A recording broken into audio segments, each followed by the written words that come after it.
নমস্কাৰ ইতিমধ্যে 2025 চনৰ Assam agriculture university common entrance টেষ্টৰ ৰিজাল্ট দিলে আজি হ'ল জুলাই 15 তাৰিখ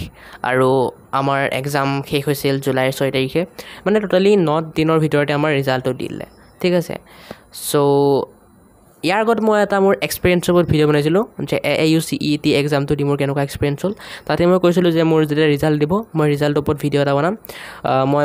টোটেল 140+ কুৱেশ্যন এটেম্প কৰিছিলোঁ ঠিক আছে সো এতিয়া মই মোৰ ৰিজাল্টৰ বিষয়ে যদি কওঁ মোৰ ওভাৰঅল ৰেংক আহিছে 165 অসমৰ ভিতৰত ৰেংক আহিছে 165 তোমালোকৰ কাৰণে মই এটা ধুনীয়াকৈ স্ক্ৰীনশ্বট লগাই দিম তোমালোকে চাব পাৰা ঠিক আছে মোৰ স্ক'ৰ কাৰ্ডটোৰ বাকী মোৰ বটানীত পাৰ্চেণ্টেজ আহিছে 98 পইণ্ট সামথিং পিছত আমাৰ ফিজিক্স আৰু কেমেষ্ট্ৰিত 96 পইণ্ট সামথিং আৰু আমাৰ জুলজিত আহিছে 95 পইণ্ট সামথিং ঠিক আছে তোমালোকে তোমালোকৰ ৰিজাল্টটো কমেণ্টত কোৱা মই নিশ্চয় চাম আৰু ভাল লাগিব চাই পেলাই হয় বাকি তোমালোকে মোক খুদি নাথাকিবা যে তোমালোকৰ কি ব্ৰাঞ্চ পাবা কি ব্ৰাঞ্চ পোৱা চান্স আছে কাৰণ মই নিজে নাজানো মই যিহেতু ফাৰ্ষ্ট টাইম দিছিলোঁ সো মই নিজে নাজানো কাউন্সেলিঙৰ সময়তে গম পাম বাকি 2026 চনত যদি কোনোবাই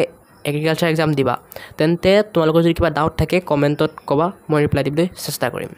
বাকি আজিৰ ভিডিঅ'টো ইমানতে সামৰণি মোৰ এটা শ্বৰ্ট ভিডিঅ' জাষ্ট মোৰ ৰিজাল্টৰ বিষয়ে আপডেট কৰিব লাগিছিল বাকি ইয়াৰ পিছতো এগ্ৰিকালচাৰৰ বিষয়ে ভিডিঅ' আহি থাকিব কাউন্সেলিং বা এনেকুৱা কিবা কলেজত গৈ পেলাই ভিডিঅ' আহি থাকিব বাৰু তোমালোকে চেনেলটো ছাবস্ক্ৰাইব কৰি ৰাখিবা যাতে ভিডিঅ'বোৰ পোৱা ঠিক আছে সো আজিলৈ বাই